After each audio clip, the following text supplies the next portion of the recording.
الحمد للہ رب العالمین والصلاة والسلام علی اشرف خلق اللہ وسید المرسلین وعلی آلہ وصحبہ اجمعین رب اشرح لی صدری ویسر لی امری واحلل عقدۃ من لسانی یفقہوا قولی اللہم انفعنا بما علمتنا وعلمنا ما ينفعنا وزدنا علما اللہم لا سہل الا ما جعلتہ سہلا وَأَنْتَ تَجْعَلُ الْحَزْنَ إِذَا شِئْتَ سَهْلًا آمین یا رب العالمین۔ کتاب ریاض الصالحین میں آج ہمیں جس باب کے مطالعے کا آغاز کرنا ہے اس کا عنوان ہے استحباب العزلہ عند فساد الناس والزمان۔ عزلت نشینی اختیار کرنا، خلوت، تنہائی، سیکلوژن اختیار کرنا جب انسانوں میں فساد برپا ہو جائے یا زمانے میں خرابی پیدا ہو جائے، او الخوف من فتنۃ فی الدین، یا دین کے معاملے میں اس بات کا اندیشہ ہو کہ آدمی کسی فتنے میں پڑ جائے گا، ووقوع فی حرام وشبہات ونحوہا، اور اس بات کا اندیشہ پیدا ہو جائے گا کہ آدمی حرام میں یا مشتبہ چیزوں میں یا اس سے ملتی جلتی چیزوں میں ملوث ہو جائے گا۔ تو یہ ایک اہم باب ہے جو امام نووی رحمۃ اللہ علیہ نے یہاں پر قائم کیا، اور جیسے کہ اگر ہم اس کتاب کا مطالعہ کریں ریاض الصالحین تو یہ بہت جامع کتاب ہے، اور اس میں اس کے آغاز ہی میں امام صاحب نے یہ مقاصد بھی بتا دیے ہیں کہ اس کتاب کو جو میں نے کمپائل کیا ہے، احادیث کو جمع کیا ہے، تو میرا مطمع نظر کیا ہے۔ یہ بات پہلے بھی عرض کی جا چکی ہے کہ حدیث کی جو بڑی کتابیں ہیں جن کو پرائمری ٹیکسٹ کہتے ہیں، جو اوریجنل سورسز ہوتے ہیں، جو صحاح ستہ بھی ہیں اور پھر مسانید ہیں اور پھر مصنفات ہیں، وہ بنیادی طور پر اہل علم کے لیے ہیں، علماء کے لیے ہیں، لیکن جو عام لوگ ہیں ان کے لیے کیا چیزیں مفید ہیں اور ان کو کن چیزوں پر توجہ دینی ہے، اس کے حوالے سے اور کچھ کتابیں مرتب کی گئیں۔ ان میں جو سب سے زیادہ مقبول کتاب ہے، متداول کتاب ہے، اور اللہ تعالیٰ نے اس کو خاص طرح کی قبولیت عطا کی ہے، وہ ریاض الصالحین کتاب ہے جس کا ہم یہاں پہ مطالعہ کرتے ہیں۔ اور امام نووی رحمۃ اللہ علیہ نے اس کتاب کے مقدمے میں یہ بتایا ہے کہ ہمارا چونکہ مقصد جو ہے وہ اللہ کی بندگی ہے، اس کے لیے ہمیں خلق کیا گیا ہے، اور اس حوالے سے ہمیں ہر وقت اپنی جو اصل منزل ہے یعنی آخرت، اس کو سامنے رکھ کر زندگی بسر کرنی ہے۔ اور جنت میں داخلے کی شرط کیا ہے کہ ہم دنیا میں اپنے تزکیے کی، اپنے اخلاق کی تہذیب کی کوشش کرتے رہیں، نفس کو مہذب بنائیں، اپنے اخلاق جو ہے اس کو پاک کریں۔ تو اس کے لیے پھر ہمیں کیا کرنا چاہیے، یعنی گویا اس کا لائے عمل کیا ہے، روڈ میپ کیا ہے۔ اور چونکہ یہ ایک جامع کتاب ہے تو اس میں ایک عام آدمی کے لیے جو ضروری چیزیں درکار تھیں وہ سب جمع کر دی گئیں، اور ایک بیلنس کے ساتھ جمع کی گئیں۔ یعنی ہم دیکھتے ہیں کہ اگر یہاں پر کچھ ابواب آ رہے ہیں اللہ تعالیٰ کا خوف پیدا کرنا، اس کی اہمیت کا بیان، تو اس کے بعد پھر رجا یا امید اس کا بیان آئے گا۔ جہاں تذکرہ ہوگا بخل کا، اس کی مذمت کا، وہیں پر اسراف کا بھی تذکرہ ہوگا۔ تو اسی طریقے سے یہ جو باب ہے، اور اس کو انسان اگر پڑھے تو ایک احساس ہوتا ہے کہ اس میں امام صاحب لوگوں کو ابھار رہے ہیں کہ لوگ تنہائی اختیار کریں، خلوت اختیار کریں، سولیچیوڈ کی طرف جائیں۔ لیکن اس سے اگلا باب میں چاہتا ہوں کہ اس کا ابھی صرف آپ کے سامنے عنوان پڑھ دوں، جس سے یہ اندازہ ہو جائے کہ کتنے بیلنس کے ساتھ یہ چیزیں یہاں پر بیان کی جا رہی ہیں۔ اگلا باب کیا ہے؟ باب فضل الاختلاط بالناس، لوگوں کے ساتھ گھلے ملے رہنا، اختلاط کے ساتھ رہنا، اس کی فضیلت، وحضور جمعہم و جماعاتہم، اور جمعے اور جماعت میں اجتماعی جو نمازیں ہیں ان میں شرکت کرنا، و مشاہد الخیر، اور ایسی جگہیں جہاں پہ خیر پایا جاتا ہے، جیسے یہ ایک جگہ ہے جہاں خیر پایا جاتا ہے، قرآن و حدیث کا بیان ہوتا ہے، تو یہ ایک مشہد خیر ہے۔ وہ مجالس ذکر، اور ذکر کی مجالس میں ان کے ساتھ شامل ہونا، یہ بھی انشاءاللہ جہاں پہ آپ تشریف لاتے ہیں ہر ہفتے، یہ مجلس ذکر ہے۔ اللہ، اس کے رسول صلی اللہ علیہ وسلم جو ہے اس کا ذکر، اس سے بڑا ذکر کیا ہوتا ہے؟ پھر وہ عیادتی مریضہم، ان کے مریضوں کی عیادت کرنا، وہ حضوری جنائزہم، ان کے جنازوں میں کوئی شخص فوت ہو جائے ہمارا بھائی تو اس کی میت پہ حاضر ہونا، اس کے جنازے پہ حاضر ہونا، وہ مواسات محتاجہم، اور اس کے محتاجوں کے ساتھ مواسات، ہمدردی کا معاملہ کرنا، وہ ارشاد جاہلہم، ان کے جو ناواقف لوگ ہیں، ان پڑھ لوگ ہیں، ان کو رہنمائی کرنا، وغیر ذالک من مصالحہم لمن قدر علی الامر بالمعروف والنہی عن المنکر، اور اس طریقے سے مسلمانوں کی جو دوسری مصلحتیں ہیں ان میں شریک ہونا، اور وہ شخص خاص طور پر جس کو امر بالمعروف اور نہی عن المنکر کی قدرت ہے،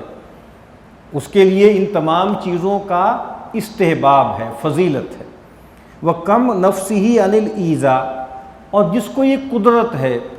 کہ وہ اپنے اوپر آنے والی اذیتیں، تکلیفیں، پریشانیاں ان کو دور کر سکے، ان کو ختم کر سکے، وَصَبْرَ عَلَى الْأَذَىٰ، اور جو تکلیفیں پہنچتی ہیں اس پہ صبر کر سکے۔ یعنی ایک پہلو یہ ہے کہ کچھ مقامات پر، کچھ احوال پر، کچھ ضرورتوں سے خلوت اختیار کرنا یہ بھی مستحب ہے، اور لوگوں میں گھلے ملے رہنا، لوگوں کے ساتھ رہنا، مسلمانوں کے اجتماعی معاملات میں شریک ہونا، اس کی فضیلت کا بیان۔ تو یہ بات میں نے اس لیے عرض کی ہے کہ ہمارے ہاں یہ ایک مسئلہ ہو جاتا ہے، اور جدید دور میں یہ زیادہ بڑھ گیا ہے، جس کو کہا جاتا ہے ریڈکشنزم، کہ دینی اعتبار سے بھی لوگوں پر کسی ایک خاص فکر کا غلبہ ہو جاتا ہے۔ یعنی کسی کے خیال کے مطابق جو سب سے بڑا مسئلہ ہے اس وقت امت کا وہ یہ ہے کہ یہ جو بینکنگ سسٹم ہے، اور یہ جو پیپر اور پلاسٹک منی ہے، اور یہ جو ڈیجیٹل منی ہے، یہ سب سے بڑا مسئلہ ہے۔ تو اس وقت جو ہے وہ سارے کام چھوڑ کر لوگ جو ہیں وہ سونے چاندی کے جو سکے ہیں، جو ریئل منی ہے، اس کی پروموشن میں لگ جائیں۔ کچھ لوگ جو ہے جب وہ میڈیا کا مطالعہ کرتے ہیں، میڈیا میں جو کچھ ہو رہا ہے، الیکٹرانک میڈیا، سوشل میڈیا میں جو دجل پھیلایا جا رہا ہے، وہ چیز ان پر سوار ہو جاتی ہے۔ ان کو لگتا ہے کہ باقی لوگ جو بھی کام کر رہے ہیں، کہیں کوئی قرآن نازلہ پڑھایا جا رہا ہے، کہیں ترجمہ قرآن ہے، کہیں پر دعوت و تبلیغ کا کام ہو رہا ہے، کہیں پر جو ہے وہ اصلاح نفس کی بات ہو رہی ہے، تو ان کو لگتا ہے کہ یہ سب بالکل بیکار کام ہے، اس وقت سب کام چھوڑ کر بس اس پہ فوکس کرنا چاہیے۔ کسی کا خیال ہوتا ہے کہ جو سب سے بڑا کفر ہے اس دور کا، شرک کا، وہ تو ڈیموکریسی ہے، یہ سب سے بڑا شرک ہے، سب سے بڑا کفر ہے، اور اس کو اگر آپ نے ٹارگٹ نہیں کیا، اس کو ہٹ نہیں کیا، تو پھر آپ جو بھی کام کر رہے ہیں وہ بیکار ہے، وہ فضول۔ تو یہ جو ایک خاص طرح کا چشمہ لگ جاتا ہے، یا ایک خاص طرح کی مایوپک سی ایک ویژن پیدا ہو جاتی ہے، یہ بہت خطرناک رجحان ہے۔ کسی کو اگر دعوت و تبلیغ سے نفع ہو رہا ہے تو وہ خیال کرتا ہے کہ باقی سب کام جو ہیں وہ بیکار ہیں۔ کسی کو جو ہے وہ تزکیے کے عمل سے یا صوفیانہ جو منہج ہے اس میں فائدہ ہو رہا ہے، وہ اس میں لگ جاتا ہے۔ کسی کو لگتا ہے کہ اصل چیز تو قتال ہے، وہ تو ہو نہیں رہا۔ تو یہ جو رویہ ہے یہ کب پیدا ہوتا ہے؟ جب ہم دین کو اس کے پورے مجموعے کے ساتھ قبول نہیں کرتے۔ تو یہ جو ریاض الصالحین کتاب ہے، حدیث کی کتاب ہے، پھر خود قرآن مجید ہے، تو وہ ہمیں بتا دیتا ہے نا، ایک اسپیکٹرم ہمیں بتا دیتا ہے کہ دیکھو کیا کیا چیزیں ہیں جن کو ملحوظ خاطر رکھنا ضروری ہے۔ اور ہم نے اپنے اساتذہ سے یہ بات بھی سنی ہے کہ اس لحاظ سے صحابہ کرام من حیث الجماعہ اس امت کے لیے اسوہ ہیں۔ یعنی ظاہری بات ہے جو اسوہ حسنہ ہے، جو سب سے کامل مثال ہے، وہ تو رسول اللہ کی ہے صلی اللہ علیہ وسلم۔ لیکن ایز اے کلیکٹیویٹی صحابہ کرام کی سیرت کا مطالعہ کرنا بہت مفید ہے۔ کیوں مفید ہے؟ کہ وہاں ہمیں لوگوں کے اذواق ذوق کتنے مختلف تھے، ایپٹیچیوڈ کتنے مختلف تھے، مزاج کتنے مختلف تھے، شاکلہ کتنی مختلف تھی، اور سب لوگ چلے ہیں، سب لوگوں نے اپنے اپنے مزاج کے مطابق بڑی بڑی فضیلتیں حاصل کی ہیں۔ کئی مرتبہ توجہ دلائی گئی کہ سیدنا ابو ذر غفاری رضی اللہ تعالی عنہ کا ذوق مختلف تھا سیدنا خالد ابن ولید سے، سیدنا عبداللہ ابن عمر رضی اللہ تعالی عنہما کا ذوق مختلف تھا حسان ابن ثابت سے رضی اللہ تعالی عنہ، لیکن یہ سب یقیناً اللہ کے اولیاء ہیں اور سب سے اونچے مراتب پر فائز ہیں۔ تو یہ میں دوبارہ توجہ دلانا چاہ رہا ہوں کہ یہ جو اس طرح کی کتابیں ہیں، اگر پورے ایک مجموعی انداز میں اس کو دیکھیں تو اس سے پھر یہ نہیں ہوتا کہ انسان کو جس چیز کا ذوق ہے یا جس طرف اس کا دل لگتا ہے یا جہاں اس کو لگتا ہے کہ یہ کام ضروری ہے، پھر وہ اس کو پوری امت پر عائد نہیں کرتا کہ اس وقت پوری امت کو سارے کام چھوڑ کر یہ کام کرنا چاہیے۔ تو اب یہ جو عنوان ہے آداب العزلہ، عزلت اختیار کرنا یا استحباب ہے عزلت کا، تو عزلت یا خلوت یہ ایک مضمون ہے جو ہمارے ہاں بیان ہوتا ہے، اور یہاں امام صاحب نے پورا جو اس کا ٹائٹل بنایا ہے اس میں اس کو کوالیفائی کر دیا کہ عمومی طور پر تو استحباب عزلت کا نہیں ہے۔ اگر آپ کہیں علی الاطلاق جو فضیلت ہے وہ تو سماج میں رہنے کی ہے، لوگوں میں گھلنے ملنے کی ہے، لوگوں کے حقوق ادا کرنے کی ہے، اور امر بالمعروف کی ہے، نہی عن المنکر کی ہے، جہاد فی سبیل اللہ کی ہے، قتال فی سبیل اللہ کی ہے۔ انسان مدنی طبع ہے اور انسان جو ہے وہ سماج ہی میں پیدا ہوتا ہے۔ جو ہمارے ایک استاد کہتے ہیں نا کہ انسان کی یہ جو ناف ہے، یہ ناف اس کو بتا دیتی ہے، جس کو آول نال بھی کہتے ہیں، یہ اس کو بتا دیتی ہے کہ وہ کوئی سولیٹری بینگ نہیں ہے، یعنی وہ اس دنیا میں آنے سے پہلے کسی ایک وجود کا حصہ تھی۔ یعنی انسان جو ہے وہ نہ پیڑوں پہ اگتے ہیں نہ آسمان سے کہیں پھینکے جاتے ہیں، وہ ایک مرد اور عورت جو ہے ان کا اختلاط ہوتا ہے، اجتماع ہوتا ہے، اور اس میں ایک ادارہ قائم ہوتا ہے، اس کے نتیجے میں انسان کی تخلیق ہوتی ہے۔ تو اس کا مطلب یہ ہے کہ انسان انسانوں میں گھرا ہوا ہوتا ہے۔ تو نارمل بات تو یہی ہے کہ انسان لوگوں میں رہے، سماج میں رہے، لیکن کچھ خاص صورتحال ایسی پیدا ہو سکتی ہے جہاں پر اس کے لیے سیکلوژن، سولیچیوڈ، تنہائی، خلوت، عزلت جو ہے وہ پسندیدہ ہے۔ اور اس میں بھی دو باتیں ہیں، ایک ہوتا ہے کسی پورے زمانے کا حکم، یعنی اب وہ زمانہ آ گیا ہے کہ جس میں یہ معاملہ کیا جائے۔ اچھا، وہ زمانہ بھی یہ ضروری نہیں ہوتا کہ پورے گلوب کے لیے ہو، یعنی کچھ خاص علاقے ہیں جہاں پر کوئی ایسی صورتحال پیدا ہو گئی ہے کہ لوگوں کو بس اب علیحدہ ہونا چاہیے، فتنہ و فساد میں نہیں پڑنا چاہیے۔ یعنی مثال کے طور پہ لیبیا میں ایسے حالات پیدا ہوئے، یمن میں ایسے حالات پیدا ہوئے، شام میں ایسے حالات پیدا ہوئے، افغانستان میں ایسے حالات پیدا ہوئے کہ نظم اجتماعی جو ہے وہ مختل ہو گیا، خراب ہو گیا، لوگ جتھوں میں بٹ گئے اور جتھوں میں بٹ کے ایک دوسرے کو مارنے لگے۔ تو اب اس جگہ کے بارے میں یہ ایک ججمنٹ ہو سکتی ہے کچھ لوگوں کی کہ وہ یہ سمجھیں کہ یہ وہ وقت آ گیا ہے جس کے بارے میں نبی اکرم صلی اللہ علیہ وسلم نے فرمایا تھا کہ اعتزل الفرق کلہا، تمام گروہوں سے علیحدگی اختیار کر لو۔ حق و باطل مشتبہ ہو گیا ہے، گڈ مڈ ہو گیا ہے، خانہ جنگی پیدا ہو گئی ہے، جتھے بن گئے ہیں، جس کو ہمارے یہاں ایک لفظ استعمال ہوتا ہے وار لارڈز ہیں کچھ، اور انہوں نے اپنی اپنی جو ہے وہ اجتماعیتیں بنا لی ہیں اور ایک دوسرے کے گلے کاٹ رہے ہیں۔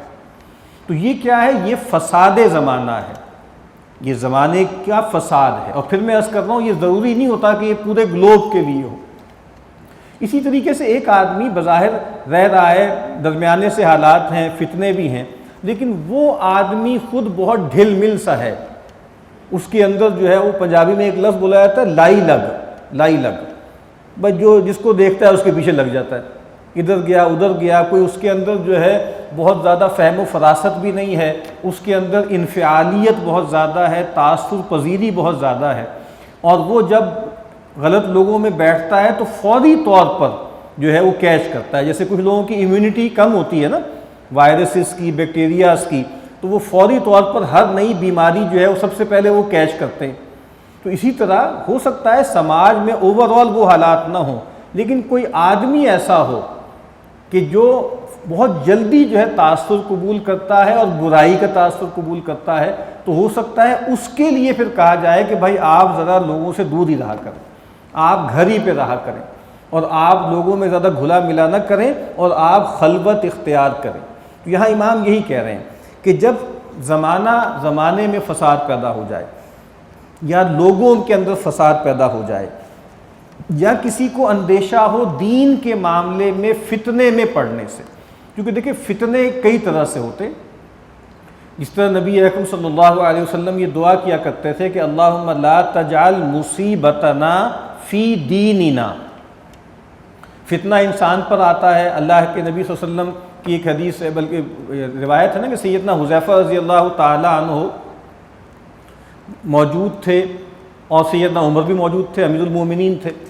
تو انہوں نے پوچھا کہ آپ لوگوں میں سے کس کو پیغمبر صلی اللہ علیہ وسلم کی کوئی بات یاد ہے فتنے کے بارے میں؟ تو سیدنا حذیفہ نے کہا کہ جی مجھے یاد ہے۔ تو سیدنا عمر نے جیسے ازراہ تفنن کہا، جیسے ایک لطیف انداز میں کہ بھائی آپ تو اس پر بڑے جری ہیں، یعنی فتنوں کا جو معاملہ ہے نا، جیسے ہم کہتے ہیں نا کہ آپ کو تو جیسے اسپیشلائزڈ ہیں آپ اس فیلڈ میں، اور چونکہ خود سیدنا حذیفہ کہتے ہیں کہ میری یہ اسپیشلائزیشن ہے۔ وہ کہا کرتے تھے کہ باقی لوگ رسول اللہ صلی اللہ علیہ وسلم سے خیر کے بارے میں سوال کرتے تھے، میں شر کے بارے میں سوال کرتا تھا، قریت کے پوچھتا تھا کہ شر اور فساد اور فتنہ اس کی کون کون سی شکلیں ہیں۔ لیکن یہ پوچھنا معاذ اللہ کوئی علمی چٹخارے کے لیے نہیں تھا، کوئی معاذ اللہ ذہنی عیاشی نہیں تھی، بلکہ اس لیے تھا تاکہ میں اس سے بچ سکوں، میں اس شر سے اپنے آپ کو محفوظ کر سکوں۔ جب سیدنا حذیفہ نے کہا نا کہ ہاں جی میں بتاتا ہوں، تو کہا کہ نہیں آپ تو اس پر بہت جری ہیں۔ پھر انہوں نے کہا کہ فتنۃ الرجل فی اہلہ و مالہ و جارہ و ولدہ، ٹھیک ہے، تو کہا کہ آدمی کا مختلف فتنوں میں پڑ جانا، مال کے اعتبار سے، بیوی بچوں کے اعتبار سے، پڑوسی کے اعتبار سے، یہ ہو ہی جاتا ہے، ہر آدمی فتنوں کا شکار ہو جاتا ہے، کوتاہی کا شکار ہو جاتا ہے۔ تو کہا یکفرھا الصلاۃ والصدقہ والصیام والامر والنہی، اور پھر خود ہی بتا دیا کہ بھئی یہ جو ہم سے ہر وقت وائلیشنز ہوتی رہتی ہیں، کوتاہیاں ہوتی رہتی ہیں، تو اللہ کے نبی نے یہ بھی بتا دیا ہے کہ یہ جو نماز روزہ ہم کرتے ہیں، کوئی صدقہ دیتے ہیں، اور کوئی لوگوں کو نیکی کی تلقین کرتے ہیں، برائی سے روکتے ہیں، تو یہ ویو بھی ہوتی رہتی ہیں، ساتھ ساتھ کلینزنگ بھی ہوتی رہتی ہے اس سے۔ انہوں نے کہا کہ نہیں میں تم سے اس فتنے کے بارے میں نہیں پوچھ رہا، یہ تو روٹین کے فتنے ہیں، لیکن کہا کہ وَلَٰكِنَّهَا فِتْنَةٌ كَفِتْنَةِ الْبَحْرِ، یا کہا کہ كَفِتْنَةٍ يَمُوجُ كَمَوْجِ الْبَحْرِ، میں پوچھ رہا ہوں ان بڑے فتنوں کے بارے میں، بہت بڑے فتنے کے بارے میں جو ایسے آئے گا، ایسے موجیں مارے گا جیسے سمندر کے اندر موجیں ہوتی۔ کہا کہ میں اس کے بارے میں پوچھ رہا ہوں، اور وہ اللہ کے نبی نے فرمایا ہے نا کہ میرے بعد خرابی آئے گی، عرب میں بھی آئے گی، اور بہت بڑے بڑے فتنے آئیں گے، اور ایک موقع پر کہا کہ میں دیکھ رہا ہوں کہ تمہارے گھروں پہ فتنے ایسے نازل ہوں گے جیسے جو ہے وہ بارش کے قطرے ٹپکتے ہیں، ایک کے بعد ایک، ایک کے بعد ایک، ایک کے بعد ایک۔ تو سیدنا عمر رضی اللہ تعالیٰ عنہ نے کہا کہ اس کے بارے میں بتاؤ ذرا، وہ جو بڑے فتنے آئیں گے۔ تو سیدنا حذیفہ نے کہا کہ آپ کو جو ہے پریشانی کی ضرورت نہیں ہے، اس جو ہے جو فتنہ ہے نا بڑا، اس کے آگے ایک دروازہ ہے۔ تو سیدنا عمر رضی اللہ تعالیٰ عنہ نے کہا کہ اچھا یہ بتاؤ کہ یہ دروازہ، کیا یہ دروازہ کھولا جائے گا یا یہ دروازہ توڑا جائے گا؟ تو سیدنا حذیفہ نے کہا کہ نہیں وہ توڑا جائے گا۔ تو پھر سیدنا عمر نے کہا کہ پھر وہ کبھی قیامت تک بند نہیں ہوگا وہ دروازہ۔ تو جب انہوں نے یہ روایت بعد میں بتائی تابعین کو، تو سیدنا عمر رضی اللہ تعالیٰ عنہ کے حوالے سے کہ یہ مکالمہ ہوا، تو لوگوں نے پوچھا کہ آپ کیا خیال کرتے ہیں، یہ کیا گفتگو ہو رہی ہے دروازے کی؟ تو سیدنا حذیفہ نے کہا کہ وہ سیدنا عمر ہی اصل میں وہ دروازہ ہیں، یعنی وہ دروازہ ہیں کہ جو فتنوں کے آگے بندھا ہوا ہے، ایک بند بندھا ہوا ہے، وہ ایک سد راہ ہے۔ اور یہ بھی انہوں نے پوچھ لیا، یعنی یہ بات سیدنا حذیفہ نے رسول اللہ صلی اللہ علیہ وسلم سے جانی ہے نا، اور گویا سیدنا عمر نے یہ بات بھی معلوم کر لی کہ بھائی میں طبعی موت مروں گا یا مجھے شہید کیا جائے گا۔ تو یہ بھی بتا دیا سیدنا حذیفہ نے کہ نہیں، یہ دروازہ کھولا نہیں جائے گا، یہ دروازہ توڑا جائے گا۔ تو سیدنا عمر کو بھی یہ معلوم تھا، یہ پیشگوئی جس طرح سیدنا عثمان کو پتہ تھا رضی اللہ تعالیٰ عنہ۔ آپ نے کہا تھا کہ بھائی ایک موقع پہ آپ نے کہا کہ بھائی عثمان آئے ہیں، تو کہا کہ بھائی ان کو بشارت دے دو ایک بڑی آزمائش کے ساتھ جو ان پر آئے گی۔ تو سیدنا عمر کو بھی گویا یہ بات معلوم تھی کہ مجھے شہید کیا جائے گا، اور ایسا ہی ہوا۔ تو پھر انہوں نے پوچھا سیدنا حذیفہ سے کہ کیا سیدنا عمر یہ جانتے تھے کہ وہ دروازہ ہیں؟ تو کہا کہ ایسے جانتے تھے جیسے تم یہ جانتے ہو کہ دن کے بعد رات آئے گی،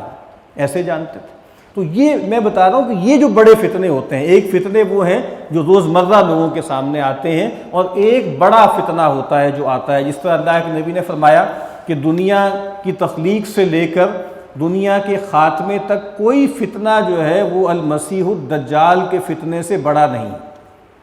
تو بعد آج ہم نے صرف اس کا جو عنوان ہے وہ پڑھا ہے، جو احادیث ہے انشاءاللہ اگلی مرتبہ ہم پڑھیں گے، جس میں امام جو ہے وہ روایتیں لے کر آئیں گے کہ جب ٹرموائل ہو، جب انتشار ہو، جب فتنہ و فساد ہو، جب قتل و غارت ہو، ایسے مواقع پر سب سے علیحدگی اختیار کر لینا اور کٹ کر اللہ اللہ کرنا اور اپنی جو ہے آخرت کی فکر کرنا، یہ ایک مستحب عمل ہے۔ لیکن پھر وہی بات کہ یہ نارمل حالات کی بات نہیں ہے، نارمل حالات میں وہی حکم ہے جو اگلے باب میں وہ لے کر آئیں کہ نارمل حالات میں تو لوگوں میں گھل مل کے رہنا اور ان کے حقوق ادا کرنا، ان کی اذیتوں پہ صبر کرنا، اور جو ان کو کوئی انسان سے تکلیف ہوتی ہے اس کو بھی جھیلنا، یہ زیادہ اہم بات ہے۔ وآخر دعوانا ان الحمد للہ رب العالمین۔